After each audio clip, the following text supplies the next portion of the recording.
ఈయన చిన్ననాటనే గుర్రం జాషువా గారి శిష్యుడు. అట్లాగా బైబిల్ పాటలని పేరు పెట్టి ఆయన 400 పాటలు రాశారు. ఇప్పుడు జాషువా గారి శిష్యుడు కనుక జాషువా గారి పద్యాలన్నీ నేర్పేవాళ్ళు. నీటిని మబ్బుగా మూటగట్టి జగాల పండింప నీకేమి ఫలము గల్గు. మన హాస్యనటులు బ్రహ్మానందం గారు ఉన్నారు కదా, హాస్యనటులు బ్రహ్మానందం గారు ఆయనకి శిష్యులు. ఆయనకి పాడటం వచ్చు, వ్రాసే కవి, గాయకుడు, నాయకుడు, చర్చిలు స్థాపించినటువంటి సంస్థాపకుడు, అంతేకాకుండా ప్రార్థనాపరుడు. మేము చిన్నప్పుడు మా కన్నీటి వేదల దేవుడికే తెలుసు. పెద్ద కులాల వాళ్ళు వచ్చి మరి నువ్వు అంటరానివుడు యేసుని చెంతకు ఆశతురం మిల దోషముల్ బాపునయ. నేను అలాంటి చాలా ఎదుర్కొన్నాడు. కుల వివక్ష ఎదుర్కొన్నాడు, వర్గ వివక్షలు ఎదుర్కొన్నాడు. జాషువా గారికి మా నాన్నగారి బంధం ఏంటంటే బీరువా తాళాలు కూడా మా నాన్నగారి దగ్గరే ఉండేవి. నన్ను రావదని వారించకు తల్లి వచ్చేదని వెనుక.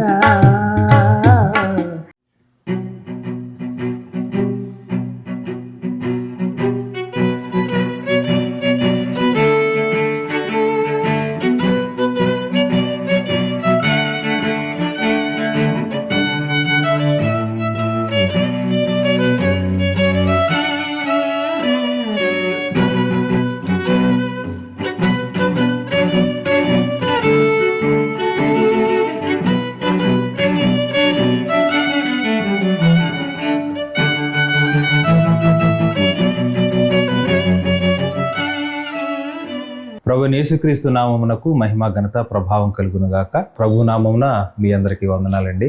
మన ఛానల్లో అనేక మంది మరుగునబడినటువంటి రచయితలు, సేవకుల్ని పరిచయం చేయడానికి దేవుడు మహాకృప చూపారు మన ఎడల. అయితే ఈరోజు ఒక అద్భుతమైనటువంటి పాట, మనకందరికీ తెలిసినటువంటి పాట, ఆ ఒక్క పాటే కాదు, సుమారుగా 400 పాటలు రాసినటువంటి రచయితని కాలగర్భంలో మనందరం మర్చిపోయాం.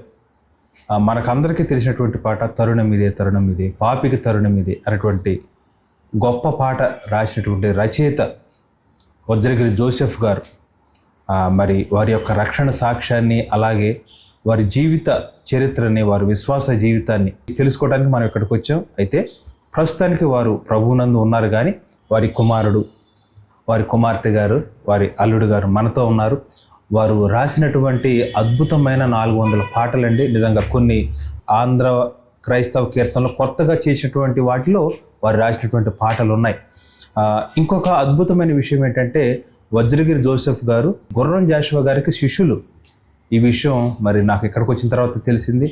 మరి వారి జీవిత చరిత్రను, అలాగే వారి ఆత్మీయ జీవితాన్ని, వారు రాసినటువంటి పాటలను మనం ఈరోజు వారి కుమారుల ద్వారా, వారి కుమార్తె ద్వారా మనం తెలుసుకుందాం. అయ్యా వందనాలు, అమ్మ వందనాలు, అయ్యా వందనాలు. చాలా సంతోషం అండి. తరుణం ఇదే తరుణం ఇదే, పాపికి తరుణం ఇదే చాలా మంచి పాట అండి. అంటే నాకు తెలిసింది ఒక్క పాట, కానీ మీరు ఇందాక వివరించినట్టు చాలా పాటలు ఉన్నాయి. అయ్యగారి గురించి క్లుప్తంగా, వారి బాల్యం, తర్వాత వారి రక్షణ జీవితం, వారి ఆత్మీయ జీవితం, వారు ఎన్ని పాటలు రాశారు, అవన్నీ క్లుప్తంగా పంచుకోండి మన ఆత్మీయత. ప్రభువైన యేసుక్రీస్తు నామములో అందరికీ హృదయపూర్వక వందనాలు తెలియజేస్తున్నాను. Praise lord. ఈరోజు మా నాన్నగారి జీవిత చరిత్రను గురించి, ఆత్మీయ జీవిత చరిత్రను గురించి అనేకులకు తెలియజేయడానికి ఈ ఛానల్ ద్వారా ఈ కార్యక్రమాన్ని రూపొందించడానికి మా వినుకొండకు వచ్చినటువంటి నెహ్రూ గారికి వందనాలు తెలియజేస్తున్నాం. మరుగునున్నటువంటి ఎంతోమంది గాయకులను వారు పరిచయం చేశారు. నేను గత సంవత్సరం వారికి ఫోన్ చేసి అడిగాను, మా నాన్నగారు వజ్రగిరి జోసెఫ్ గారండి, మీ ఛానల్ ద్వారా ఏమైనా అవకాశం ఇస్తారా అంటే సార్ అన్నారు, మీ నాన్నగారు రాసిన పాట ఒకటి చెప్పండి అన్నారు. ఎక్కువగా మా నాన్నగారు రాసిన పాటలు అన్ని డినామినేషన్లో పాడుకునే పాట తరుణమిదే తరుణమిదే, పాపికి తరుణమిదే ఆ పాట. తర్వాత యేసుని చెంతకు ఆశతో రమ్మిలా అనే సువార్త గీతం, అది బాగా ఫేమస్. యేసుని చెంతకు ఆశతో రమ్మిల దోషముల్ పాపునయ్యా, యేసుని చెంతకు ఆశతో రమ్మిల దోషముల్ పాపునయ్యా. ఇది మిక్కిలి అనుకూల సమయము, ఇదే రక్షణ దినము. ఇది మిక్కిలి అనుకూల సమయము, ఇదే రక్షణ దినము. ఇప్పుడే యేసుని ఎదలో నమ్మిన ఇదే రక్షణ దినము. ఇప్పుడే యేసుని ఎదలో నమ్మిన ఇదే రక్షణ దినము. ఇట్లాంటి చాలా పాటలు ఉన్నాయి, దాదాపు 400 దాకా ఉన్నాయి. కాబట్టి ఆ పాటలు పరిచయం చేయగానే అయ్యో చాలా గొప్పగా పాటలు తెలుసండి, నాన్నగారి పేరు వెళ్ళలేకపోయినా ఆ పాటలు అయితే తెలుసు అన్నారు. అందువల్ల నేను ఎదురు చూస్తున్నాను. ఈ విశేషం ఏంటంటే ఈ సంవత్సరం మా నాన్నగారిది ఈ పాటల పుస్తకం సావనీర్ అనేది ఆవిష్కరణ. కారణం ఏంటంటే ఈ సంవత్సరం మా నాన్నగారిది జయంతి ఉత్సవం. ఈ సందర్భంగా వారు అనుకోకుండా రావడం అనేది ఇదే సంవత్సరం ఎందుకు చేయాలి, పోయిన సంవత్సరం అడిగినప్పుడు రావాలి కదా, రావచ్చు. కానీ దేవుడు ఈ సంవత్సరం ఆయన నడిపించారు. అందువల్ల మేము మా కుటుంబం అంతా కూడా చాలా ఆనంద డోలికల్లో ఉన్నాం. కారణం ఏంటంటే మాకు తెలిసిన పరిధిలో మేము చెప్పుకోగలం, కానీ ఈ ల్యాంప్ మినిస్ట్రీస్ ద్వారా ప్రపంచమంతా తెలుస్తారు మా నాన్నగారి గురించి, మా నాన్నగారు రాసిన పాటలు పరిచర్య గురించి అంతా కూడా తెలుసుకోవటానికి అవకాశం ఉందని మరీ ఒకసారి వారికి కృతజ్ఞతలు తెలియజేస్తూ, మరి నాన్నగారి గురించి క్లుప్తంగానే చెప్తాను. మా నాన్నగారి పేరు వజ్రగిరి జోసఫ్ గారు. ఆయన వినుకొండ తాలూకా బొల్లాపల్లి గ్రామంలో అదొక చిన్న కుగ్రామం అండి. ఈ ఏరియా అంటే డ్రై ఏరియా అంటారు, పల్నాడు ఏరియా. ఇక్కడ చాలా పేద కుటుంబాలే ఉంటాయి. ఈ బొల్లాపల్లి గ్రామంలో మా నాన్నగారి యొక్క నాన్నగారు, ఆయన పేరు నరసింహం, మా నాయనమ్మ కోటమ్మలకు 2వ సంతానంగా జన్మించారు. అయితే మా నాన్నగారు వజ్రగిరి జోసఫ్ గారు బాల్యప్రాయం నుండి చాలా చురుకైనటువంటి వాడు, అందరికంటే భిన్నంగా ఉండేవాడు. అందరూ రకరకాలుగా ఆటలు ఆడుకొని రకరకాలుగా ప్రవర్తిస్తే మా నాన్నగారితో ప్రత్యేకంగా ఉండేవాడు, దూరంగా ఉండేవాడు, పాటలు పాడేవాడు. ఆంధ్ర క్రైస్తవ కీర్తనలు కొన్ని పాటలు పాడటం, తర్వాత తోటి పిల్లలకి కొన్ని నేర్పటం, అన్ని పనులు కష్టపడి నేర్చుకొని చేసేవాడు. ఆయన కష్టజీవి.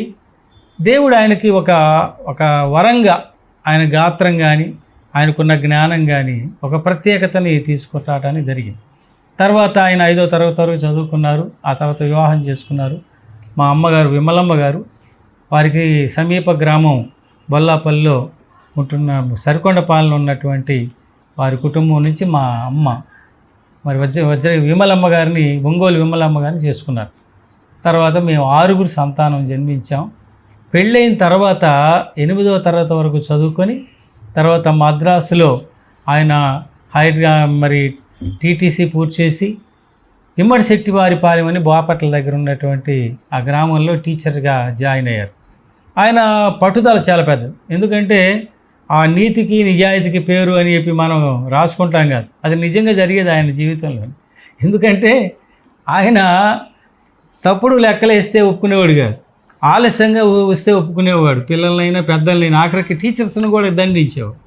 ఇలాంటి పరిస్థితుల్లో ఆ టీచర్ గారు ఏం చేశారంటే, అయ్యా నువ్వు ఇలా ప్రవర్తిస్తే మన ఉద్యోగాలు ఉండవు, మీరు ఏదో కదా వచ్చినా రాకపోయినా కూడా తప్పుడు ఏదో హాజరయ్యండి, లేకపోతే మనకు ఉద్యోగాలు ఉండవు అంటే, నేను ఉద్యోగమైనా మానుకుంటాను కానీ తప్పుడు హాజరయ్యనని చెప్పి ఆ ఇమ్మడి శెట్టివారిపాలెంలో 1950లో ఆయన ఉద్యోగానికి రాజీనామా చేసి నర్సాపేట వచ్చారు. అప్పుడు ఆయన సంగీతం నేర్చుకున్నారు, చిత్రకళ నేర్చుకున్నారు. చిత్రకళ నేర్చుకున్న తర్వాత మద్రాస్ హైయర్ డ్రాయింగ్ పాస్ అయ్యారు, టీటీసీ పూర్తి చేశారు. నర్సరావుపేట హార్డ్ హై స్కూల్లో కరెక్ట్గా మనకి బస్ స్టాండ్ ఎదురు ఉంటుంది. హార్డ్ హై స్కూల్లో డ్రాయింగ్ మాస్టర్ చేశారు. అప్పుడు కీన్స్ మిస్ అమ్మ అని పండిత దొరసాని ఉండేది, చాలా 6 అడుగుల హైటు, బాగా ఎత్తుగా లావుగా ఉండేది. అయితే ఆవిడ ఏం చేసిందంటే, ఈయన స్ట్రిక్ట్ చాలా అని ఎక్కడైనా అది ఎక్కడికి వెళ్ళినాక ఆయన ముద్ర అంటూ ఉండేది. ఆయన పాఠాలు చెప్పే పద్ధతి ఏంటంటే, ఈయన చిన్ననాటనే గుర్రం జాషో గారి శిష్యుడు. ఈ కీన్స్ మిస్సమ్మ గారికి ఒక అలవాటు ఏంటంటే, అప్పుడు ఉన్నటువంటి పద్ధతుల్లో ఆ టీచర్స్ అందరూ పిల్లలకి నాటకాలు నేర్పించి యేసుక్రీస్తు వేషం, క్రిస్మస్ పండగల వేషాలు, ఆ నాటికలు వేయించేవాడు. మా నాన్నగారు చాలా చక్కనోడు, ఎర్రగా బాగా హైట్ ఉంటాడు, బాగుంటాడు. చూడగానే మిస్టర్ జోసెఫ్ వచ్చి యేసుక్రీస్తు వేసావా అని అడిగి, అయితే లేదమ్మగారు, నేను అలాంటి వేషాలు వేయటం నాకు అలవాటు లేదు, నేను దేవుని నమ్ముకున్నాను కనుక. ఆయన బాపట్లో ఉన్నప్పుడే రక్షణ తీర్మానం చేసి బాప్తిసం పొందారు. సంపూర్ణమైనటువంటి దేవుళ్ళకి వచ్చారు. బ్రదర్ సంఘాల్లో కొనసాగుతున్నారు అప్పటికే.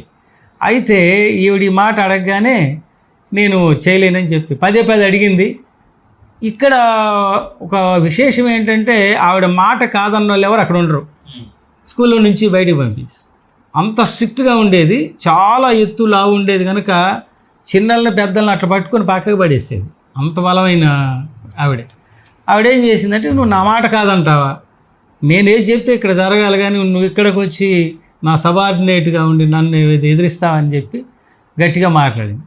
అప్పుడు ఏమన్నారంటే, అమ్మ నువ్వు గట్టిగా మాట్లాడదు, నేను నిజాయితీగా నిలబడ్డాను, ఇష్టమైతే ఉంటాను లేకపోతే వెళ్ళిపోతాను, రాజీనామా లేఖ రాసి ఆవిడకి అప్పు చెప్పేసి వెంటనే రాజీనామా చేసి రెండో రాజీనామా. నీతికి నిలబడ్డ వ్యక్తికి వచ్చే కష్టాలు ఎలా ఉంటాయి. అప్పటికి 3 సంతానము పుట్టారు.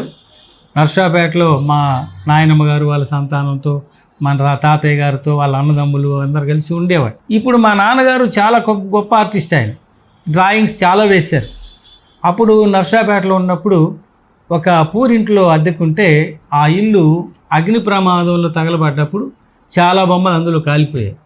అందుకని ఆయన వేసిన బొమ్మలు 2 తప్ప ఎక్కువ బొమ్మలు లేవు. అప్పటికి ఆయన 1950లోనే ఆయన పాటలు రాయటం ప్రారంభించారు. ఆయన రాసినటువంటి మొదటి పాట ఉదయకాలము. మా అక్కయ్య గారు ఒక వచనం పాడుతుంది, వినండి.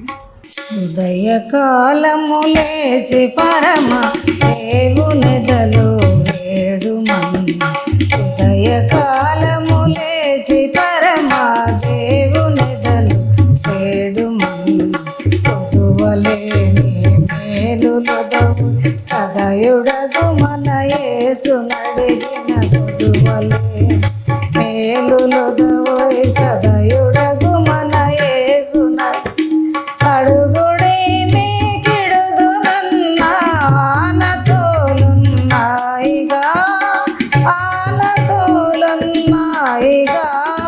ఉదయకాలము లేచి పరమా దేవునిదలు వేడుమన్నా.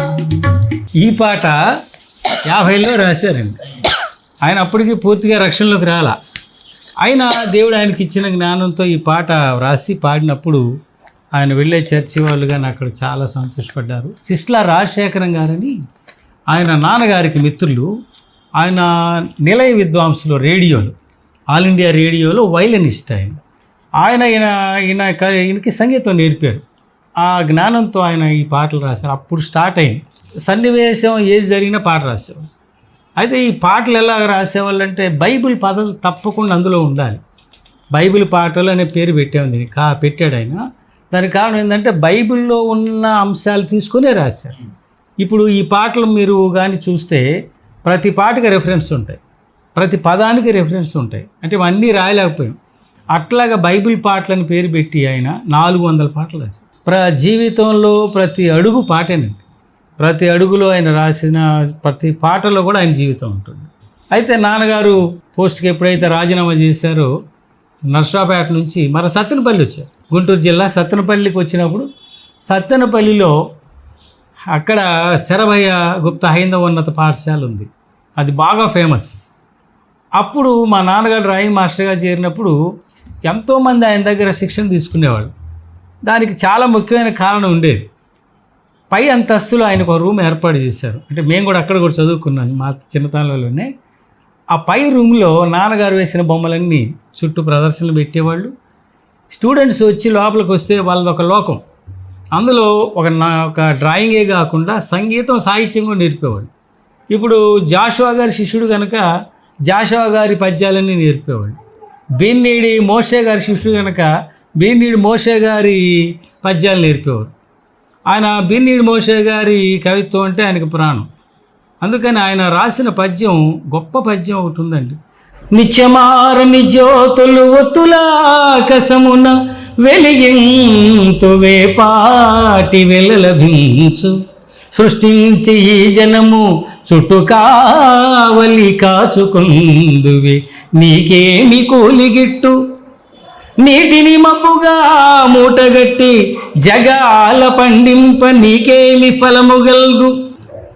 మంటి బొమ్మను నీ ప్రాణముంటంజేసి తగులుకొని గిట్టి రంజీతు దాని నిరిగి నిలువు దోపిచ్చి నా గుండెలో నిలుపుకొందు రారా ననుగన్న తండ్రి పరాత్పరుండా అని ఇలా నేనే పాడితేనే ఒక రకంగా ఉంది. ఆయన ఇంకా ఎంత బాగా పాడేవారంటే ఆ విద్యార్థులందరూ అలా కూర్చొని అలా వినేవారు. విద్యార్థులు ఒక్కలైతే పర్వాలా, టీచర్స్ కూడా వచ్చారు ఇంత బాగా పాఠాలు చెప్తున్నాడని. అయితే ఈయన దగ్గర చదువుకున్నటువంటి ఆనాటి విద్యార్థులు అంటే 1963 ఆ ప్రాంతంలో చదువుకున్న విద్యార్థులు ఈరోజు దేశమే కాదు ప్రపంచవ్యాప్తంగా పేరు తెచ్చుకున్నారు. అందులో ముఖ్యంగా మన హాస్యనటులు బ్రహ్మానందం గారు ఉన్నారు కదా, హాస్యనటులు బ్రహ్మానందం గారు ఆయనకి శిష్యులు. ఆయన దగ్గర ఆర్ట్ నేర్చుకున్నారు, పద్యాలు నేర్చుకున్నారు, సాహిత్యం కూడా. ఈ మధ్యకాలంలో ఆయన అంటే కొంచెం లీజర్గా ఉన్నారు కనుక బొమ్మలు గీయటం ప్రారంభించారు. ఒక ఇంటర్వ్యూలో కూడా చెప్పారు, ఒక పేపర్లో కూడా ఇచ్చారు. అందులో మీరు ఇంత బాగా బొమ్మలు గీయటానికి మూల కారణం ఏంటంటే మన వజ్రగిరి జోసఫ్ గారండి, మా డ్రాయింగ్ మాస్టర్ గారు ఉండేవాళ్ళు, ఆయనే నాకు నేర్పారండి నన్ను. ఇది ఒక గొప్ప వ్యక్తి. జింకా రామారావు గారని, తర్వాత చాలామంది పెద్ద పెద్ద మరి సంగీత నేర్చుకున్న వాళ్ళు ఉన్నారు. ఆయన శిష్యులు ఇప్పటికి కొంతమంది ఉన్నారు. ఎవరిని కదిలిచ్చినా అయ్యా మీ నాన్నగారు సంగీతం, సాహిత్యం, మరి ఒక పక్క చిత్రలేఖనం, అన్ని విషయాల్లో గొప్పవాడండి. అయితే ఇందులో నా భాగ్యం ఏంటంటే మా ఇంట్లో వాళ్ళది మా పెద్దన్నయ్య మంచి గాయకు వజ్రగిరి విజయ్ కుమార్ గారండి. బాగా పరిచయం చేస్తాడు, మంచి వాక్చాతుర్యం ఉన్నటువంటి సేవకుడు. 2010లో అంటే 16 ఏళ్ల క్రితం చనిపోయారు. ఆయన బదులు ఆయన కుమారుణ్ణి దేవుడు నిలబెట్టుకున్నాడు. అదే మక్కి పాటలు పాడటం కానీ వాక్య పరిచర్య మరి కుమారులు. తర్వాత మరి మొదటి కుమార్తె మా అక్కయ్య గారు ఇప్పుడు పాట పాడింది కనుక విన్నారు కదా. ఆ అక్కయ్య గారు కూడా ఆ చిన్నతనం నుంచి నాన్నగారు అడుగు జాడల్లో పాటలు పాడటం కానీ వాక్యం చెప్పడం కానీ ఇతరులకు పరిచయం చేయటం. మా అమ్మ ఎంతో పరిచారకురాలు. మా అమ్మ చేతి వంట తినని సేవకులే లేరండి. మా ఇంటికి వచ్చిన సంఘాలే కాదు, ఎంతమంది సేవకులు వచ్చినా ఆ రోజుల్లో కట్టెలు అన్నీ కంప కొట్టించి మా మట్టి పాత్రలోని అన్నం వండి పెట్టి అందరు కడుపు నింపిన మహాతల్లి. మా అమ్మకి ఏమైతే గుణాలు ఉన్నాయో మా అక్కయ్య గారు పునికి పుచ్చుకున్నారు. మా నాన్నగారు ఎంత పరిచర్య చేయడానికి వినుకొండ ప్రాంతంలో వీరిరువురు ఇచ్చినటువంటి ఆతిథ్యం, ఆ ప్రోత్సాహంతోనే ఆయన ఇన్ని సంఘాలు కట్టగలిగారు. భర్త గారైనటువంటి ఆల్ఫ్రెడ్ గారు దేవుని వాక్యం చెప్తారు, 3 సంఘాల్లో వారు పరిచర్య చేస్తారు. సరే, 3వ సంతానమైనటువంటి మా రెండో అన్నయ్య మరి వజ్రగిరి డేవిడ్ రాజు గారు, ఆయన కూడా వ్యవసాయ శాఖలో పనిచేసి రిటైర్ అయ్యారు. ఆయన 2 సంఘాలు చూస్తున్నారు. ఆయన మంచి గాయకుడు. తర్వాత 3వ అన్నయ్య నెహమ్యా గారు, వజ్రగిరి నెహమ్యా గారు అంటే బాగా ఫేమస్. ఒకప్పుడు మేమంతా కలిసి వజ్రగిరి బ్రదర్స్ అంటే ఒక 20 సంవత్సరాలు ఆంధ్రప్రదేశ్లో మోగిపోయింది. 3 అన్నయ్య తర్వాత నేను, నా పేరు వజ్రగిరి జస్టిస్ అంటారండి. నేను 1984 నుంచి చిత్రకారుడిగా చేస్తూ ఉన్నాను. వాస్తవానికి నేను మొట్టమొదటి ప్రారంభించిందే బైబిల్ చార్ట్లు, క్రిస్టియన్ లైన్లు. ఇప్పటికే ఉన్నాయి చార్ట్లు. ఆది కాండం నుంచి ప్రకటన గ్రంథం వరకు ఉన్నటువంటి చరిత్ర అంతా కూడా ఒకే గ్రంథంగా వ్రాయటం, ఒకే చిత్రంగా గీయటం జరిగింది. అది ఇండియాలో ఒక రికార్డ్. తర్వాత నేను అప్పటి నుంచి ఇప్పటి వరకు దాదాపుగా నేను చేసిన కృషి వల్ల అంటే చిత్రకళలో దాదాపు 66 అంతర్జాతీయ అవార్డులు, జాతీయ అవార్డ్స్ వచ్చాయి. ఇది గుర్తించి ఈ మధ్య ప్రభుత్వం వారు నాకు ఉగాది పురస్కారం కూడా ఇవ్వటం జరిగింది. ఆంధ్రప్రదేశ్ ప్రభుత్వం వారు ఉగాది పురస్కారం మన చంద్రబాబు నాయుడు గారు ముఖ్యమంత్రి గారి చేతుల మీదుగా తీసుకోవడం జరిగింది. This all credit goes to my father and mother. ఇదేంటంటే నా క్రెడిట్ కాదు, ఇది మా అన్నదమ్ములందరికీ ఆయన నేర్పిన విద్య. ఆయనకి పాఠం వచ్చు, వ్రాయసే కవి, గాయకుడు, నాయకుడు, చర్చిలు స్థాపించినటువంటి సంస్థాపకుడు. అంతేకాకుండా ప్రార్థనాపరుడు. ఉదయం 3 గంటలకి లేస్తే తెల్లారు 6 గంటల దాకా 3 గంటల సేపు ప్రార్థనే చేస్తాం. ఇవన్నీ మేము తలా ఒకటి తీసుకొని మేము ఫేమ్ అయ్యాం. మా చివరి చెల్లెలు పులియాల ఎప్సిబా, పులియాల విజయానంద, వీరిద్దరు నర్సాపేట తాలూకా కండ్లకుంట గ్రామంలో సంఘం నడిపి ఈ మధ్య కాలంలో వారు కూడా చనిపోయారు. వారి పిల్లలు ఉన్నారు. అయితే మా నాన్నగారి తరపున ఉన్నటువంటి కుటుంబం అంతా కూడా ఆశీర్వదింపబడిన వారే. వారి కుమారులు, కుమార్తెలు, పిల్లలందరూ ఉద్యోగాలు చేస్తున్నారు, చదువుకున్నారు. ఒకప్పుడు మేము భయంకరమైన కష్టాలు పడ్డాం. మేము సత్తెనపల్లిలో మా నాన్నగారు ఉద్యోగం రాజీనామా చేసిన వెంటనే అతి భయంకరమైన పేదరికంలోకి నెట్టబడ్డాం. డ్రాయింగ్ మాస్టర్ పదం అంటే ఈరోజు 1,00,000 వస్తాయి జీతం. ఆ రోజుల్లో కూడా మంచి జీతమే ఉండేది. కానీ దేవుని సేవ కోసం 1963లో ఉద్యోగానికి రాజీనామా చేసి అక్కడ ఒక సంఘటన జరిగింది. సత్తెనపల్లిలో హై స్కూల్లో డ్రాయింగ్ మాస్టర్గా చేస్తున్నప్పుడు చివుకుల వెంకటేశ్వర్లు గారని ఆయన హెడ్ మాస్టర్, ఆయన స్ట్రిక్ట్ మనిషి. ఆయన మా నాన్నగారిని గమనిస్తే ఉండేవాడు. ఒకరోజు అడిగాడు, ఏమయ్యా నువ్వు ఏదో ప్రార్థనలకు అనిపోతున్నావంట అని అడిగితే, అవునయ్యా నేను యేసుప్రభువుని నమ్ముకున్నాను కనుక ఆయన సేవ చేయటానికి నాకు ఇష్టంగా నేను వెళ్తానయ్యా అని చెప్పి, ఓ పని చేయవయ్యా ఫాస్టర్ అయిపో, అమెరికా నుంచి డబ్బులు వస్తాయి కానీ వ్యంగ్యంగా మాట్లాడు. అయ్యా అమెరికా డబ్బులు వీటి కోసం కాదయ్యా, ఆత్మల భారం కలిగి నేనేదో సేవ చేస్తున్నాను, నా ఖాళీ సమయం నేను బడికి రాకపోతే మీరు అనాలి.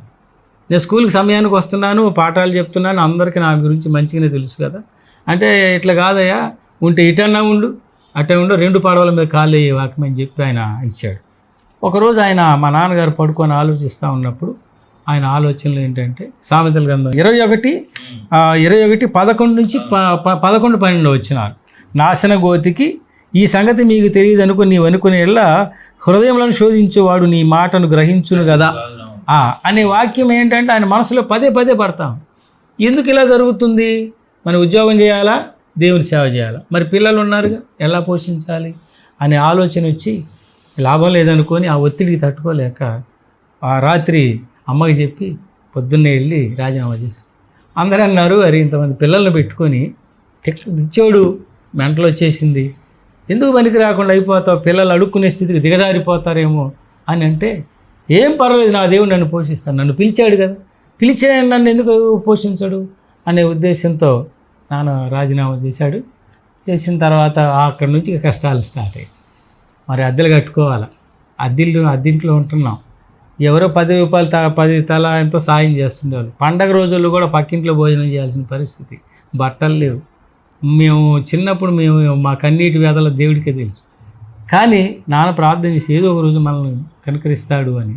అప్పుడు సత్తెనపల్లిలో వేరే ప్రాంతానికి వచ్చాము మేము. ఆ ప్రాంతంలో ఏం చేశారంటే చిన్న కుడిసేసుకొని ఆ ఏరియాలో ఉన్నటువంటి ఇతర పెద్ద కులాల వాళ్ళు వచ్చి, మరి నువ్వు అంటరానివుడు, నువ్వు ఇక్కడికి వచ్చావంటే మీ వాళ్ళందరినీ తెచ్చేడు పెడతావు, మాకు తలకాయ నొప్పులు, నువ్వు వెళ్ళిపోమని చెప్పి ఆ ఇల్లు పీకేసి మా నాన్నగారికి చేతులు ఎత్తి ప్రార్థన చేశాయ్యా, ఉద్యోగానికి రాజీనామా చేశాను, ఇంతమంది పిల్లల్ని పెట్టుకుని దేవుడి దగ్గర రమ్మని చెప్పాడు ఈ నాగన్నకొండలో అని అంటే, ఆయన వాళ్ళల్లో ఒకడుండి చదువుకున్న పిల్లవాడు, ఆ మాస్టర్ గారేలే పనిలేండి ఏదో ఉంటాడులే అని. వాళ్ళు ఏమన్నారంటే, నువ్వు తప్ప ఇంక మీ కులస్తులు ఎవరు రావడానికి వీలేదని ఒక నిబంధన పెట్టేసి మా నాన్నగారు. గమ్మత్ ఏంటంటే, ఆయన ఆ ఇల్లు బీగటానికి వచ్చిన 30 మంది దాదాపు, అందులో ఒక లీడర్ ఒక ఆయన ఉన్నాడు. తర్వాత చాలా ఏళ్ళ తర్వాత ఆ లీడర్ మళ్ళీ నా దగ్గరకు వచ్చి బొమ్మలు వేయించుకొని నాకు సన్మానం చేశారు. ఆ కష్టాల్లో నుంచి, కన్యల్లో నుంచి సంఘాలు కట్టి ప్రతి ఊరు వెళ్ళి మోకాళ్ళతో ప్రార్థన చేసి, కన్యల ప్రార్థన చేసి, పెట్టినా పెట్టకపోయినా, తిన్నా తినకపోయినా, ఎవరు ఏమి ఇచ్చినా ఇవ్వకపోయినా దేవుని పరిచర్య చేసి, మరి బ్రదర్ల సంఘాల్లో ఒక మంచి పేరున్నటువంటి సేవకుడిగా, స్వార్థికుడిగా ఆయన ఆ ముందు పాటలతో ఆయన పరిచర్య. కాబట్టి నాన్నగారి పాటలే వాక్యం. ఇప్పుడు ఒక పాట తీసుకున్నాం అనుకోండి, యేసుని చెంతకు ఆశతో రమ్మిల దోషముల్ బాపునయ, డైరెక్ట్ స్వార్థే. జపములు తపములు ఉపవాసములు పాపముల్ బాపవయ్యా, దాన ధర్మములు తీర్థయాత్రలు పాపముల్ బాపవయ్యా, యేసుని రక్తమే పాపము శాపము. ఇప్పుడే ఇంకేంటి పాటలు అయిపోయింది. ఎన్నో పాటలు రాసి నాన్నగారు మరి చనిపోయి 32 సంవత్సరాలు అయిపోయింది. ఈ సంవత్సరం అయింది 100వ జయంతి. కాబట్టి మీ అందరికీ ఈరోజు ఎందుకు ఆనందపడుతున్నా అంటే, ఆయన 100వ జయంతి సంవత్సరం రోజు ఈ ఇంటర్వ్యూ జరగటం, మా నాన్నగారి గురించి కొన్ని విషయాలు మీకు తెలియజేయడం జరిగింది. ఎంతోమంది రక్షింపడ్డారు, ఎన్నో వందల మంది, ఎంతమంది అనేది లిస్టు రాసుకోలే ఆయన. నెక్స్ట్ ఏంటంటే, ఆయన ప్రార్థన చేస్తే ఎంతోమందికి సంతానాలు కలిగారు, ఎంతోమందికి బాప్తిసాలు ఇచ్చారు. అంతేకాకుండా ఆయన ప్రార్థనా ఫలంగా ఎంతోమంది ఉన్నతమైన ఉద్యోగాలు చేస్తున్నారు, డాక్టర్లు అయ్యారు, యాక్టర్లు అయ్యారు, అంతేకాదు గొప్ప గొప్ప కళాకారులు అయ్యారు. మరి కుమారులే కాదు, కుమార్తెలు, పిల్లలు, వారి ఆత్మీయ బిడ్డలు కూడా ఉన్నత స్థానంలో ఉన్నారు. అయితే ఆయన మన మధ్య లేకపోయినా ఆయన చేసిన పరిచర్య ఉంది. అంతేకాకుండా ఆయన కుమారులు కుమార్తెలు చేస్తున్న సంఘాలు పరిచర్య కొనసాగుతూనే ఉంది. ముఖ్యంగా పాటలు, ఆయన పాటల ద్వారా పరిచర్య చేసిన ఒక్కొక్క పాటని నేను మీ అందరికీ పరిచయం చేయాలని ఆశిస్తూ ఉన్నాను. ఇప్పుడు స్తుతి గీతం ఒకటి పాడదాం. స్తుతించెదము, స్తోత్రించెదము, కృపగల దేవుని మేలుల తలచి. స్తుతించెదము, స్తోత్రించెదము, కృపగల దేవుని మేలుల తలచి. సంఘమ దేవుని మరువబోకుమా, సంఘమ దేవుని మరువబోకుమా. ప్రాణదానము చేసెను మనకై, ప్రాణదానము చేసెను మనకై. మన పాపములను విడిపించుటకై, మన పాపములను విడిపించుటకై. స్తుతించెదము, స్తోత్రించెదము, కృపగల దేవుని మేలుల తలచి. తర్వాత ఇటువంటి పాటలు స్తుతి గీతాలు చాలా ఒక 50 పైనే రాశారు. తర్వాత ఆరాధనకు సంబంధించి నా ప్రాణదాత యేసువా నమస్కరింతును, ముగ్గురం కలిసి పాడతాను దాదాపుగా. నా ప్రాణదాత యేసువా నమస్కరింతును, నీ ప్రేమ సత్య శాంతముల్ స్మరింతునెప్పుడు. నీ సర్వశక్తి సంపదల్ చాటింతు నెల్లడం.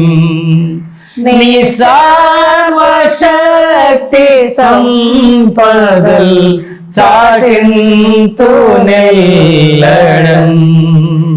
నమస్కరింతును, నమస్కరింతును,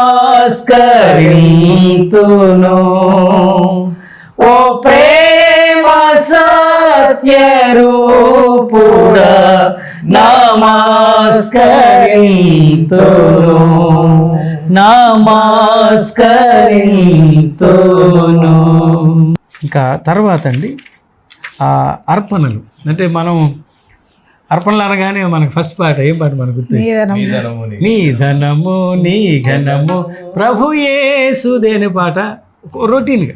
కానీ ఈయనకి ఈ పాటల కంటే ఏదన్నా ప్రత్యేకంగా ఏదన్నా చేయొచ్చా అనే ఉద్దేశంతో చాలా అర్పణలు అర్పితం శ్రీ యేసు స్వామికి అనే పాట విజయవర్ధన్ గారు పాడతారు. అర్పణలర్పింతం శ్రీ యేసు స్వామికి, సాగిలపడుచు సంతోషించుచు. అర్పణలర్పింతం శ్రీ యేసు స్వామికి, సాగిలపడుచు సంతోషించుచు. ఉత్సాహముతో ఇచ్చెడు వారిని, ఉత్సాహముతో ఇచ్చెడు వారిని ఆశ్చర్య రీతిగా ఆశీర్వదించును, ఆశ్చర్య రీతిగా ఆశీర్వదించును. అర్పణలర్పింతం శ్రీ యేసు స్వామికి, సాగిలపడుచు సంతోషించుచు.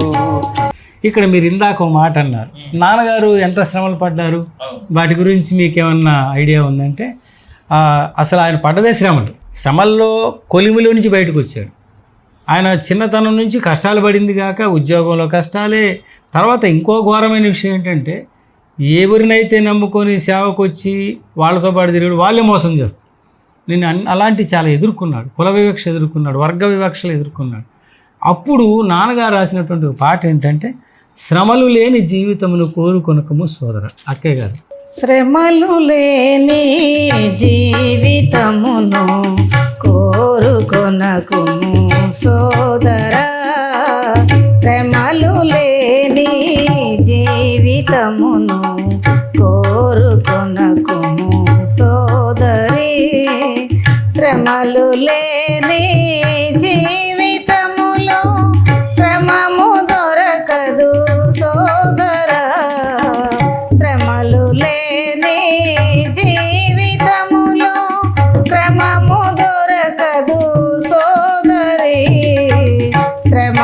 లేని జీవితమును కోరుకొనకు సోదరా.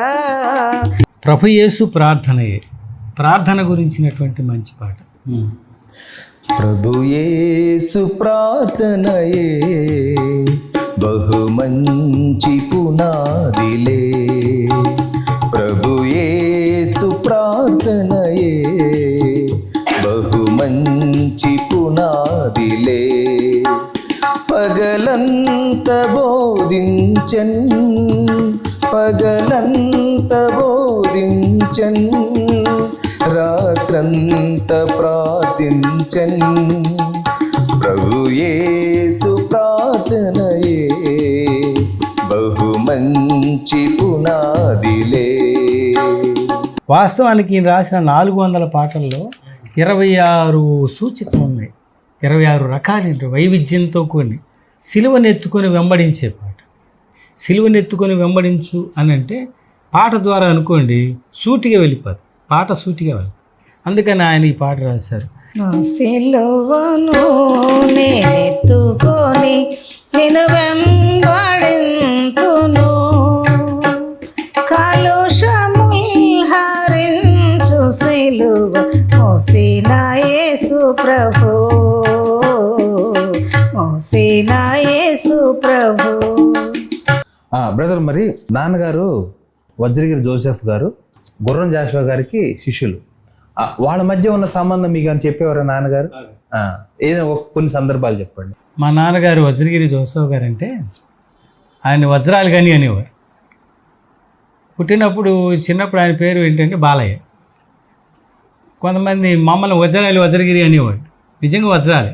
మా నాన్నగారికి ఒక స్నేహితుడు ఉన్నాడు, ఆయన బీనీడి మోషే గారి కుమారుడు. మోషే గారు అంటే గుర్రం జాషువా గారికి సమకాలీనుకుడు, కొంచెం పెద్దవాడు, గురువుగా భావించాడు. ఆయన మా నాన్నగారి గురించి ఒక పద్యం రాశారు. వసుధన్ని గృహసంజ్ఞ వజ్రగిరిగా భాసిల్లుచుండుంగద, అసలే వజ్రము దానిపై గిరియేల నింత దారుఢ్యంబు నింత సుమూల్యంబు, నీవనర్చెడు సేవలో ససుకీర్తిందల కొత్తు జోసఫా అన్నాడు. ఏంటి ఇందులో? వసుధన్ని గృహసంజ్ఞ వజ్రగిరి, అసలే గిరి వజ్రం అయితే దానిపై గిరి ఏంటి అంటే అన్ని వజ్రాల అంటే మాకు నిజంగా వజ్రాలు మేము అసలు చూడలేదు అనుకోండి, పేరు వజ్రం అయితే గుణం వజ్రాలకు సంబంధించినంత మెరుపుగా విలువగా ఉందని చెప్పాడు. అయితే జాషువా గారు మా నాన్నగారితో ఎలాంటి పరిచయం అంటే, జాషువా గారికి మా నాన్నగారి బంధం ఏంటంటే, మా నాన్నగారు 5వ తరగతి చదివిన అప్పుడు పాస్టర్ గారు ఏం చెప్పారంటే, నువ్వు అన్ని విషయాలు బాగుంటున్నావురా, నీకు పద్యాలు అన్నీ అలవోకగా వస్తున్నాయి, మరి వినుకొండలో స్కూల్లో హై స్కూల్లో పనిచేస్తున్న గుర్రం జాషువా గారి దగ్గర నువ్వు చదువుకుంటే నీకు మంచి సాహిత్యం వస్తుందని చెప్పారు.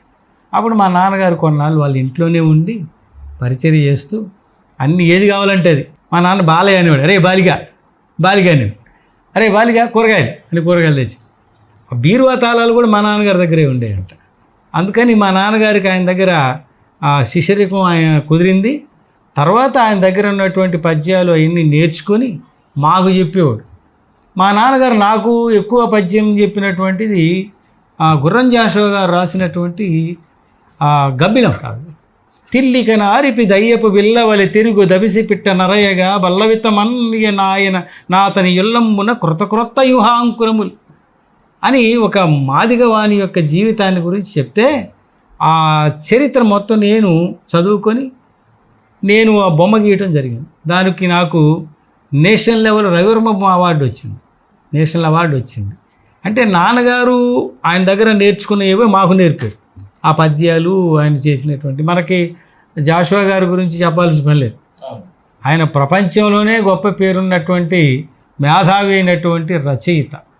దళిత కవులలో పేరెన్నిక కన్నటువంటి గొప్ప, అంటే ఒక రాజు మరణించిన ఒక తార రాలిపోయే, కవి మరణించి ఒక తార గగనమెక్కే, రాజు జీవించు రాతి విగ్రహములు ఎందు, కవి జీవించు ప్రజల నాల్కల ఎందు, అతని చేతి కత్తి రక్తము వర్షించు, సుకవి చేతి కత్తి చేతి కలము సుధలు గురియు. అసలు ఇటువంటి ఆలోచన ఇంతవరకు ఏ కవికి రాలా. అయితే సమకాలీనులైనటువంటి జాషువా గారి సమకాలీన ఆ బీర్నీడి వంశంలో దీనిడి కవులైనటువంటి నలుగురు, వాళ్ళ నాన్నగారు మోషే గారు, తర్వాత విజయదత్తు గారు, ప్రసన్న గారు, దీనిడి కృపా వరదాన కవి గారు, ఈ ముగ్గురు కూడా మా నాన్నగారికి మంచి మంచి స్నేహితులు. కాబట్టి ఏంటంటే మా నాన్నగారు మాకు నేర్పినవి, వారి గురువులు ఏం నేర్పారో అదే పద్ధతిలో మాకు నేర్పించి మేము కొంతవరకు, అంతే గొప్పవారం కాకపోయినంత కొంతవరకు నేర్చుకొని పాడటానికి కానీ వాయిద్యాలైనా చిత్రలేఖనం నేర్చుకోవడానికి ఆయన ద్వారా మాకు ఒక అవకాశం కలిగిందండి. ఆయన కడుపున పుట్టినందుకు మేము ధన్యులమయ్యా అని చెప్పగలం. ఇంకొక పాట ఐక్యత కోసం పాట. మారని క్రైస్తవుడా, అతి మారని క్రైస్తవుడా, ఏ తీరున యేసుని ఘనపరతు, ఏది నీ సాక్ష్యం మారని క్రైస్తవుడా.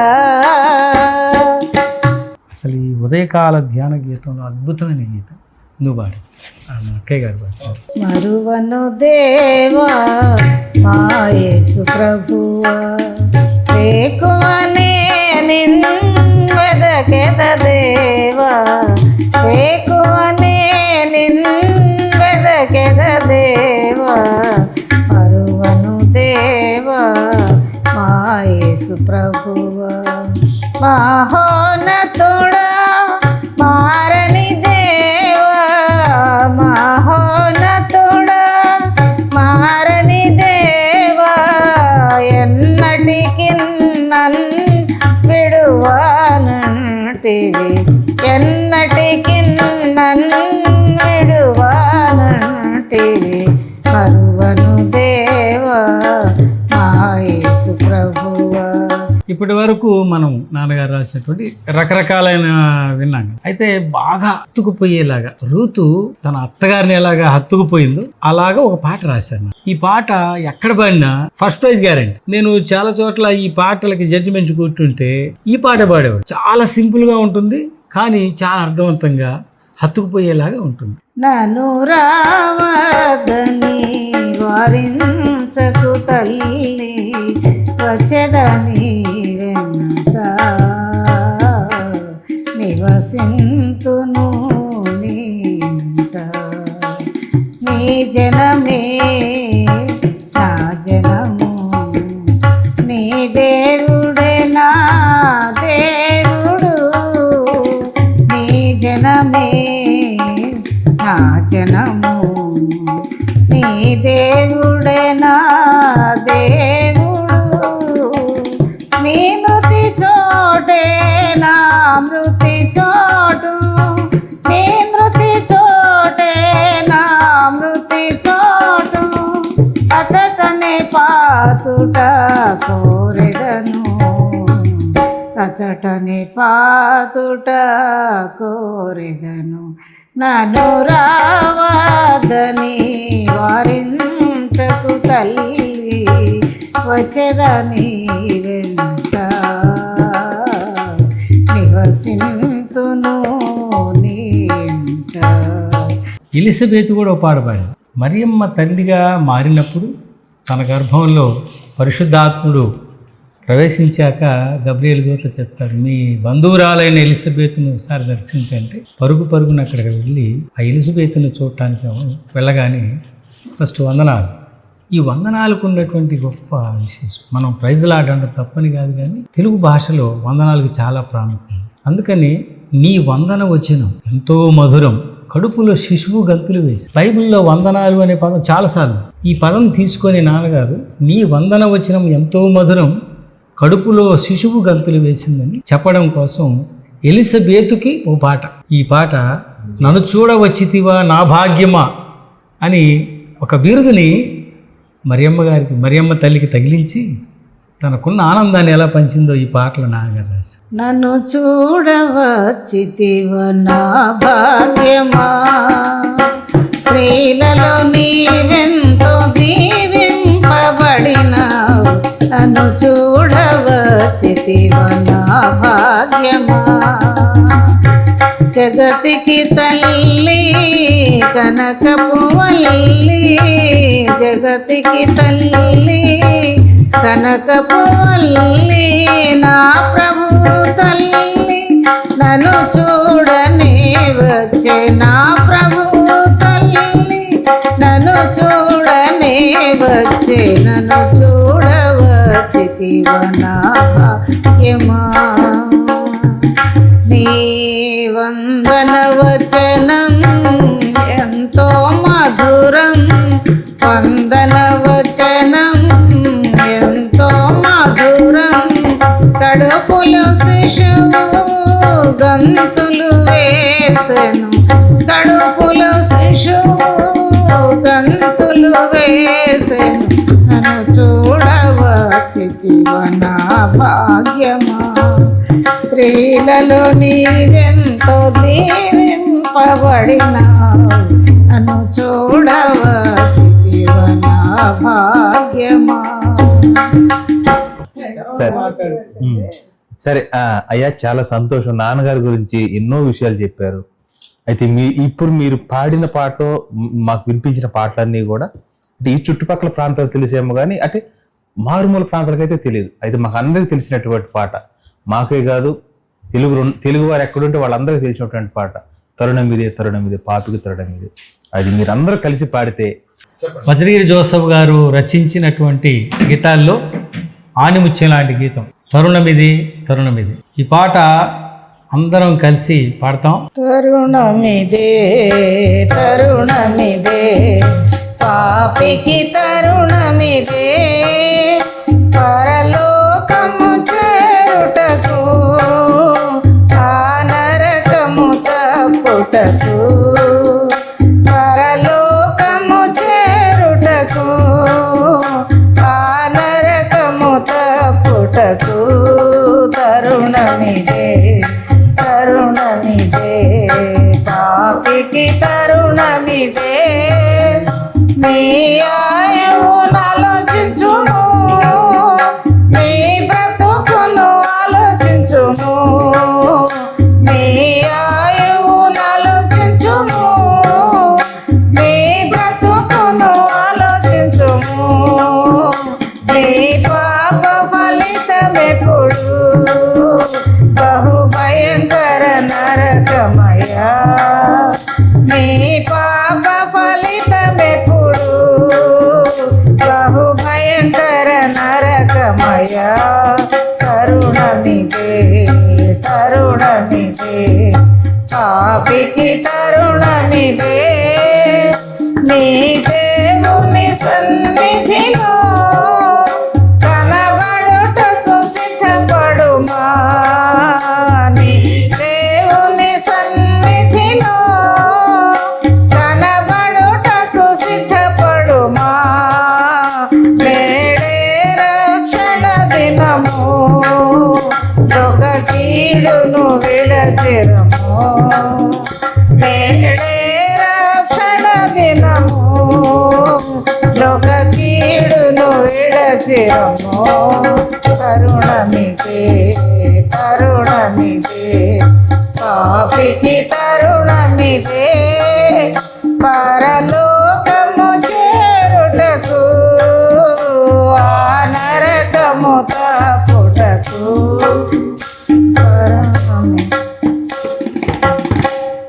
ఇంత మంచి సమయాన్ని, ఇంత మంచి సాక్షిని మాతో పంచుకున్నందుకు మీ అందరికీ కృతజ్ఞతలు. ముఖ్యంగా మీకే వందనాలు తెలియజేస్తూ ఉన్నాం. మా నాన్నగారి గురించి మీరు శ్రద్ధ తీసుకొని, పైగా ఇది 100వ జయంతి సంవత్సరం. మేము అనుకోకుండా మీరు మాకు ఒక మంచి గిఫ్ట్గా ఇస్తాం. మా కుటుంబం ఇది నిజంగా దేవుని ఏర్పాటు. నేను ఒక పాట రాశాను, ఇది దేవుని సంకల్పమే శుభ జీవన సౌందర్యమే. ఆ పాట నేనే మర్చి. ఈరోజు మీరు మా కుటుంబంలో వచ్చి మీరు మాకు ఇంత మంచి అవకాశం కలిగించి మా నాన్నగారి గురించి ఇంతమందికి తెలియజేసే అవకాశం ఇచ్చినందుకు అందరి తరపున కుటుంబం తరపున యేసయ్యా నీవు లేక ఉండలేముగా, నీవు తోడుంటే మా బ్రతుకు పండగేనుగా. యేసయ్యా నీవు లేక ఎండమావిగా, నీవు తోడుంటే మా గుండె నిండు బావిగా మలిగినది.